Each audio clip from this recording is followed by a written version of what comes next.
Welcome, everybody, to the Firebrand Podcast. This is Grant McGaugh, and I get an opportunity to talk to someone that I've been wanting to talk to probably since the beginning of 2026. That is Jason Gallo. And there's a lot of reasons behind that. If anybody's done the history of my story, I started at, especially in South Florida, in 1998, doing via Lucent AT&T. Got into the communications, digital, voicemail world, and then this little company called Cisco came along, and they were just this tiny little router company, right? And they said, you know what, we can do voice over IP. We can actually put this on a data network and do this at much lower cost. And we laughed about that. These guys kicked our natural butts. I mean, they just put it on the map when it came to voice over IP, and they did it so well because data and the data engineering and what was happening in that world, they understood that telephony was really just an application on the data network. They proved it. They won that particular battle. They did a great job. But Jason Gallo does a lot in the partner community, but he has a story that I think will be very interesting for us to truly unpack and understand. So, Jason, welcome to the Follow Brand Podcast. Happy to be here and great to be a part of this episode and here for your listeners. Absolutely. Now, everybody has an origin story, and I love origin stories, right? Because I'm a big Marvel fan. I love Spider-Man. Spider-Man has a fantastic origin story. Now, you're from Brooklyn. I got to hear, what is the Jason Gallo origin story? Yeah, so I often share a little bit about that background. Just a kid from Brooklyn, as I like to say. Find myself in the tech industry, like not so many of my students or my buddies growing up who were from Brooklyn. But yeah, 1980s version of what Brooklyn looked like. I know Brooklyn is quite different nowadays. My dad used to preach in front of crowds at Yankee Stadium. Mom was the third New York City sanitation woman ever and a 9/11 first responder. So she had quite the impact on my life, as you can imagine. And my grandparents, they were also big in my life, local entrepreneurs. They sold genuine simulated wood. And that was my first That's experience. interesting. I learned marketing from that experience, right? Genuine simulated wood, and had a local furniture store, and so that was my first job. So humble beginnings, box boy at the furniture store, and Mm. really just a kid from Brooklyn. Well, we got to keep unpacking that story because you go from that particular fundamental beginning, right? Very well grounded, but now you're leading one of the largest partner programs within Cisco Systems, which is a leading tech company. If people don't know what you're doing, how do you go from there to there? I mean, that's a big gap in story, right?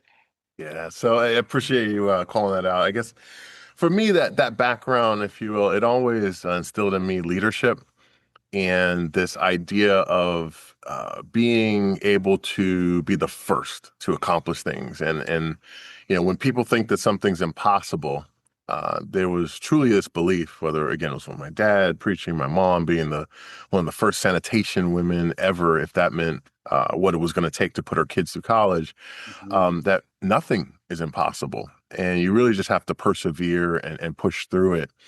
But I think the evolution as you go from that to, understanding leadership at a different level was a part of my personal growth. So I often tell the story where around 2003, I was finishing up University of Chicago, had the opportunity to go to Booth School of Business and learn tremendous amount there.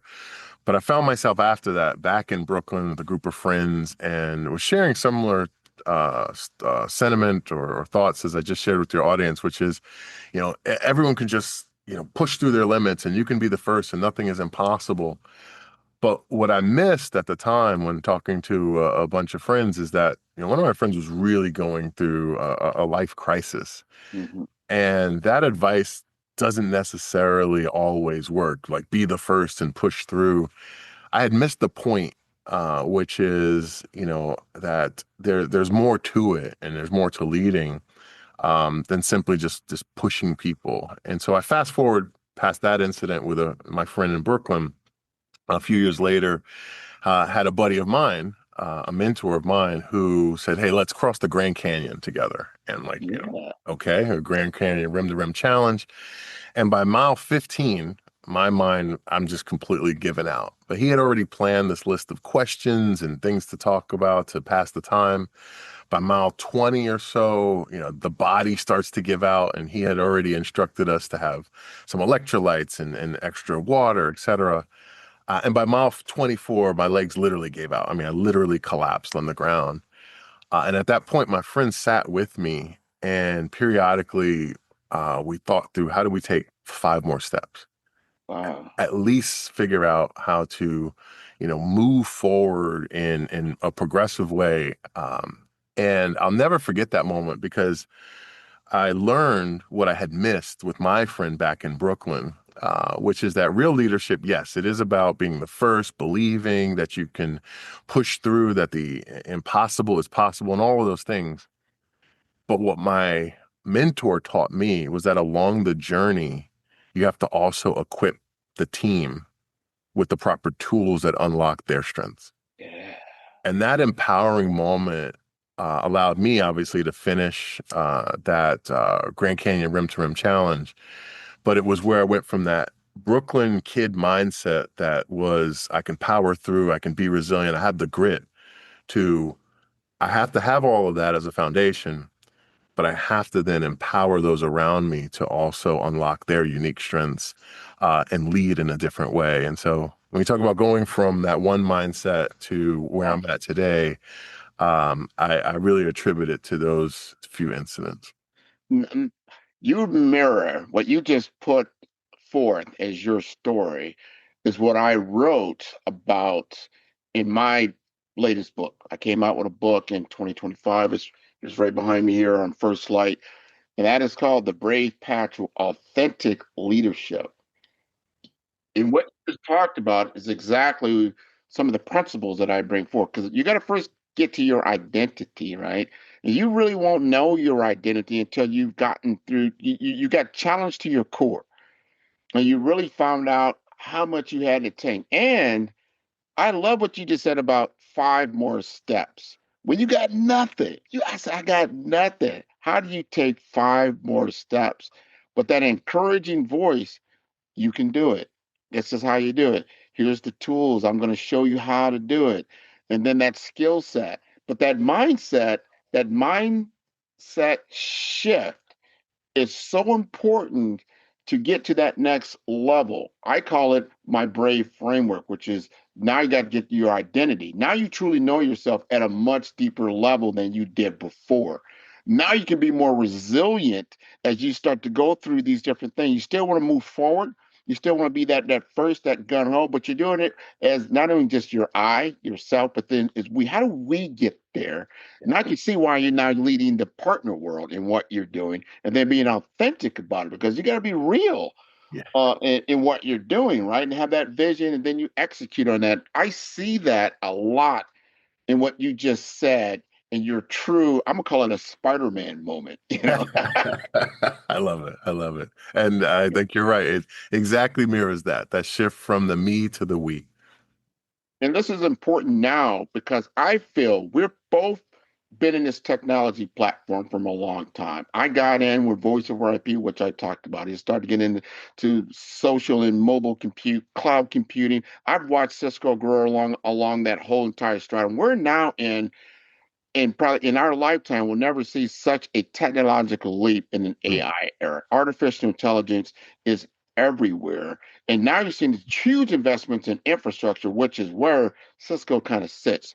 What do you see now as you look out that lens in the partner world? Because they've got to now upskill in a lot of different areas. And it's not just marketing is one thing. And I love how you said that too, how you sold your parents, how they sold the wood. Because I see a lot of people selling a lot of synthetic wood out there and calling it artificial intelligence. I'm like, well, what were you doing, before, 2022?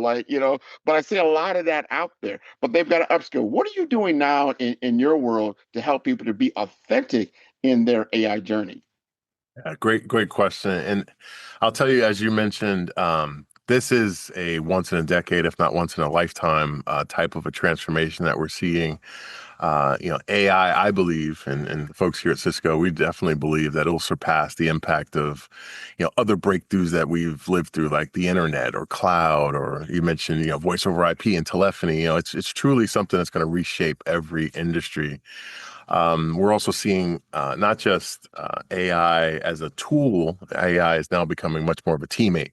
We're Mhm. moving towards these agentic AI capabilities where, companies and workforces will consist of not just billions of people, but billions of people and AI agents that are interacting at once. The scale of what we're talking about and the advancement, the speed is it's going to dwarf anything that we as a society, frankly, I believe, has had to tackle or transform through. And there's two things required to do that. One is a platform, what you described. That transition from a platform where you just have a whole new setup, a whole new structure of how the landscape works. But the second is trust. And I Yeah. think when you go through a change, a transformation, an impact that's this large, trust has to also be elevated to allow that innovation to sink in. 100%. I call it the trust infrastructure. Mm, Because mm, what you just said, what we're talking about, it's not just a technological platform change, it's the social work construct change. Where yes. do I fit in? There's a lot of anxiety out there now. Where do I sit? I mean, what job function will I have? I put a commercial out just recently where I showed like if you sat down, you nailed Microsoft suite of products. You just nailed you just own PowerPoint and Teams and Excel. You were just great. And you sat down at this new boardroom, and there's new other individuals there, and they're opening up ChatGPT, they're opening up Canva, Claude, Gamma. I mean, all these other tools. And you're like, oh, I'm a little bit behind. So there's a gap there. The trust factor is number one, am I obsolete?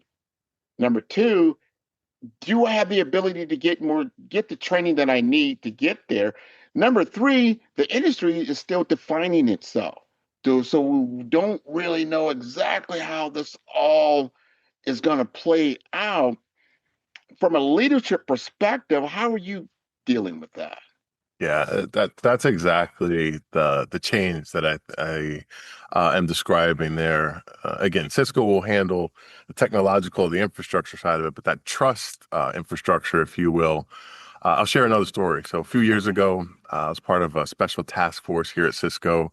And the idea was we were going to launch this breakthrough technology. Every function sent a single representative that was going to support from their functional understanding and expertise.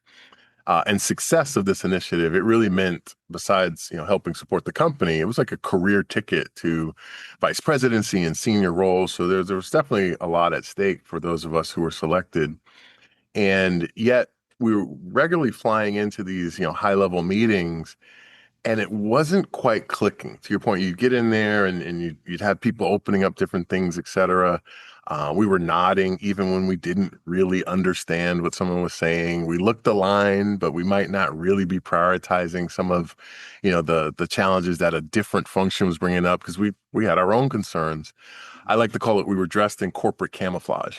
Aha, yeah. And that corporate camouflage, I think a lot of us in our companies and our day-to-day jobs, we wear that. We're protecting ourselves of the things we know that we have our own priorities, or sometimes the things we don't know and we aren't, trusting enough to reveal that we just aren't aware or don't have that knowledge yet. But that also causes a stifling of innovation, I believe. And so one day at this project, a senior Cisco exec, she walks in, Nina Lualdi. I've always given her so much credit being a mentor of mine, but very unique, purple streak in her hair, Bahamian jewelry. She comes in with this stuffed animal elephant under her arm, and we're all like, "Well, wait a minute, we're very serious executives here. What is this?" And so she places this elephant right in the middle of the table. And some people laughed it off. For me, I was okay, she's got my attention. What is Yeah. this? Yeah. And what we learned in that moment was that this stuffed animal was really the embodiment of why we weren't innovating, why we weren't able to break through as a team working on this launch. It was the proverbial elephant in the room. Uh-huh. And so some of your audience, I'm sure, is familiar with, like, in kindergarten, you get a talking stick, which is like permission to speak. Yeah. Yeah. This was permission to be heard. Mhm. And what we found is when an individual grabbed that elephant, it was an empowering moment that said, "Hey, I really am being vulnerable enough to grab a stuffed animal elephant in a boardroom setting. But at the same time, I really need you to hear this." Yeah. And it changed the room. And for a second, if you take a step back, in big meetings, there's a lot of us who may not speak up, or there's something you didn't understand, you stay quiet, or the stakes aren't even that high, like someone has broccoli in their teeth and you just don't say anything. That's that moment of not being able to trust and speak up that we're talking about here. And yet that elephant, it allowed us to break through and have real innovation because you took that disconnect, that corporate camouflage out of the room the second somebody grabbed it. So I guess in this era of AI, we're going to have all that innovation. And yes, there are groundbreaking ideas from brilliant people. There's technology that's going to hopefully inspire the world to do things differently. Mhm. But without that trust infrastructure, as you put it, I think the reality is the innovation is only going to be absorbed so far in our jobs and in our expectations of what the promise of the technology can bring, unless we're able to bring a diverse group of brilliant minds together and understand the new use cases and let those ideas flow in a way where everybody has permission to be heard. This is what you're saying is so important. I want the audience to truly lean in on this. We're going into the great unknown, whether we want to or not, kicking and screaming, just like we all went through COVID. It was a giant experiment for the entire planet to go through the shutdown and reopen. And all of a sudden, digital technology became at the forefront because the only way we could socialize and talk to one another. We're going through something similar, I believe, meaning we don't have all the answers, and we have to admit it. We have to admit it. We don't have all the answers from the top to the bottom. We truly don't have all the answers. And I go back to some of the things that I remember learning, especially, and I go back to that voice over IP world, Mm, in the Cisco world, meaning we would talk to a certain set of individuals within the company and say, hey, we're going to go ahead and change out our telephony system. We've had this telepathy for a very long time, very, very long time, and it worked. And you want to come out with this shiny new object, okay, I think we'll go ahead and do that. Not only 4 or 5 people did that, not everybody. Not understanding that that technology actually touches everybody in the community. And they all utilize it in a certain manner, in a certain way. So when you change their way of doing work, their workflow, and you give them a new technology, and then they have to decide individually, am I going to adopt it or not? Am I going to use it or not? I'm going to try to find some workaway to get back to where I used to know how to do things and not move forward. So you get that resistance, and that pushback on the adoption of new technology is a very real thing. And I have found that the only way we got around that is through training, through communication, to really talk through like the reason why we're doing it this way or this new tech, whatever it may be, is because it's going to make you better in the long run. It might be a little bit of an angst in the short run, but in the long run, it's going to be better. And as we look back at that, now everybody uses these types of technologies and they don't think twice about it. You look at mobile. I remember me on the cell phone world. I remember, why do I need to? I'm never going to take a phone call in my car. That's ridiculous. I would never do that until all of a sudden I started seeing they had email on my phone and some other things on my phone. I said, well, this kind of cool. I kind of like this, right? I think that's the same thing with AI. There's going to be some pushback around it. Like, hey, I don't want somebody, they can duplicate my voice. They can do this. They can do that. It's not good. This is bad. And you're changing how I do work. And so there's an adoption curve that is there. I know you see that because you see the partner community at Cisco, and then there's a ton of people connected to that. They're all trying to jump on board for things, but then the population that you're looking to influence, meaning the business owner or the corporation, they're like, "Hey, you're kind of pushing this on me. Am I ready for this? Are you really ready for this, or you're not ready for this?" And I go back to what I'm trying to making my point is, are we supplying the right communication? Are we supplying the right training and understanding? And can we say in a vulnerable state, we don't know everything? We really don't, but we assume that this is going to be a better path forward. Yep. Absolutely. Well, and I think that is the mindset that we have to get into at an individual level, at a team level, at a company level, and then across the industry as well as a whole. So we're going to continue along those lines of the story. And I'm going to ask you this. I'm going to speak a little bit to that elephant in the room. That is, and I've been in technology 30 plus years, and I would be very honest with you, Jason. I could count on my hand most likely how many times I walked into that room and the key decision maker of an IT project was a person of color. Mm, mm, Just a fact. mhm. And in the technology realm, you see that there's a very low percentage of people represented in that world out yet. This is something that affects us on a daily basis all the time. How do you overcome that in that first mode that you had? And what do you see about when other technologists are out there, people that are looking to get into those worlds? What advice would you have for them? Yeah, sure. Well, in general, I definitely resonate with that because until recently, it's now 100% of the times, I guess, when I walk in the room, there's a diverse leader because I'm walking in. Right.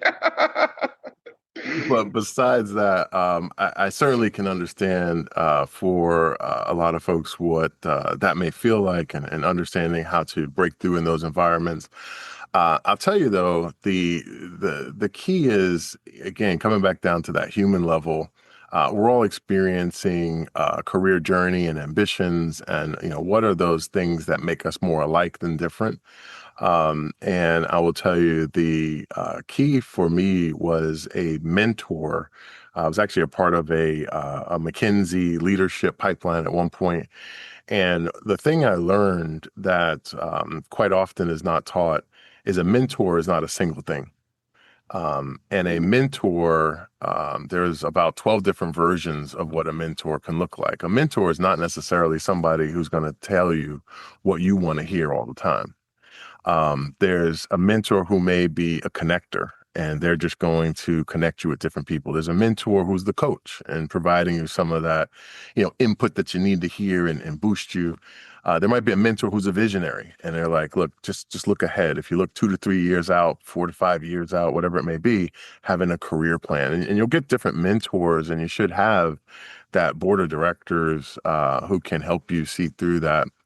But often you might walk into a room where someone doesn't think like you, doesn't look like you. And that's not always a bad thing. And it was when I shifted my mindset to understand that there's such a thing called the devil's advocate mentor, where I can learn just as much from somebody who doesn't think like me, who's disagreeing with my ideas, and is basically revealing potential holes in where we need to go, the journey that we're laying out in our strategy. I still may not agree with them by the time I walk out the door, Yeah. but I'm way more informed when I'm in that room with a set of opinions and perspectives that I may not have walked in with. And so I've come to appreciate that in a different way. And I think the rooms that I'm in respond differently to me because I now have and make space for that type of additional perspective to enter into the strategy or to the initiative that we're crafting. That is so important. I call that the Hmm. contrarian archetype. I bring up Spider-Man. Spider-Man, will Spider-Man be Spider-Man without the Green Goblin? Right. I don't think he agreed with everything what the Green Goblin was doing, but there was a relational tie. The contrarian is a part of our world of opposites that are just there. That not everybody will, you're not going to agree, but you can agree to disagree. But they have a role to play and understanding that in the holistic world, that you've got to see all the different moving parts, and everybody has a different agenda. And for them, that agenda is over there. They might be more of a plateau guy. You might be more of a mountain guy. Doesn't mean it's wrong. It's just that's the direction that they want to move in, and you want a direction of moving toward the top of the mountain, right? All those things are very important to understand the perception. I go back to that first thing I said about brand identity. You have to understand not only how you see yourself, but how others see you, Mhm. how you're seeing the room, how they're seeing the room, having that a complete set. And I think AI helps because I do that a lot when I'm communicating and about to develop, whether it's going to be an email or some kind of post or some kind of communication. I say, how does that the person that I'm looking to send an email, like say if I'm sending Jason Gallo an email, how does he view that? And it'll come back with a whole different view. And I'm like, oh, well, that changes my whole email output. I like that about AI that I can do some modeling, which I really couldn't do before at speed, right? And understand these different perspectives. Like, all right, I'm not seeing everything because even right now, you can only see maybe 180 degrees, not 360. So AI as an agent, as you said, maybe Yep. gives you a little bit more viewpoint. That's going to be a good thing. When you're talking now to your partner community. And Mm. they're going through this shift, this change, and there's a lot of things on the table that they're looking at. What kind of conversations are you having with them? Yeah, appreciate you asking that. Um, what I would tell you is there's a couple of things that, as you mentioned, the partner program, Cisco 360, Mhm. is what we call it here at Cisco, and we recently announced that back in the late January, early time February timeframe. Uh, Biggest transformation in Cisco's partner program in 30 plus years. And we have about 35,000 partners globally. So these are businesses that are, really generating profit and driving experiences and satisfaction with their customers who are, purchasing the Cisco technology and outcomes. And so it's a vast network of companies having to work together in the midst of a major overhaul of this program that stitches the community together and creates the connective tissue, if you will, across all of these businesses. And so your question is quite relevant in that, you as a leader who, if you find yourself in that position, you're trying to bring along multiple businesses across different global settings, across different government policy and how economics and taxation works. And how do you find that core truth that can move the whole community forward? And we decided we couldn't do that on our own. And we stepped out of our comfort zone and put in place something called co-design. Okay. And we're really getting a lot of accolades for doing this, and I'll say being very courageous as a vendor to announce the partner program 18 months before it was even fully designed. And at first, it was quite the shock for the community. It's like, well, you're Cisco. Don't you have all the answers? And what's the FAQ? And give me the webinar to show us all the answers. And we were like, no, we're actually announcing this, and it's not done. Mm, And that was a surprise when you have, again, 35,000 plus business owners and companies saying, well, why would you announce something that's not done? You're going to cause disruption. And, you know, being a Cisco Gold partner was known in the industry. Isn't that going to cause a challenge? And what we realize, it at first may cause some, like any big transformation, a level of change that we're all going to have to work our way through. But in the long run, what it allowed us to do was co-design it together. nice. Everyone was bought in. Everyone's fingerprints were on the clay. And so what we ultimately came out with was a much better solution that not only worked for Cisco, but it has now been received by the partners in a way that we could not have expected. We're just overjoyed with how a transformation at this scale didn't break major parts of this ecosystem, these partnerships, these alliances that we've, forged for so many years, because simply we listened and we co-designed it in a way that wasn't, this is the answer and take it. It was not a level of arrogance. It was, we're going to co-design this and listen to what the community needs, and then iteratively build the policies around what makes all of us stronger. Love that. Love that. Love that. Because they have skin in the game. Obviously, you're affecting a lot of things. It's not just, yourself. It's everybody. So many people use these systems. I don't know if the audience is aware, but a lot of the routing that takes place, how the internet actually worked, the internet wouldn't be without Cisco systems, let me tell you that. And they were still doing so much more innovation as they move forward. We're going to conclude here, but before I do, I want to give you back the mic. And anything that you would like to let us know that is important to you that we have not covered, coming from Brooklyn. I'm not going to talk about the Knicks, but you might want to talk about the Knicks. But anything else that you want to bring up, go right ahead. I'll give you the mic. Sure, absolutely. So I am a New York fan, so I definitely have to say, let's go Knicks, and maybe more importantly, I love my Mets. So I hope it turns Okay. out to be a good Okay. season. You can see the hat here in the background. Yeah.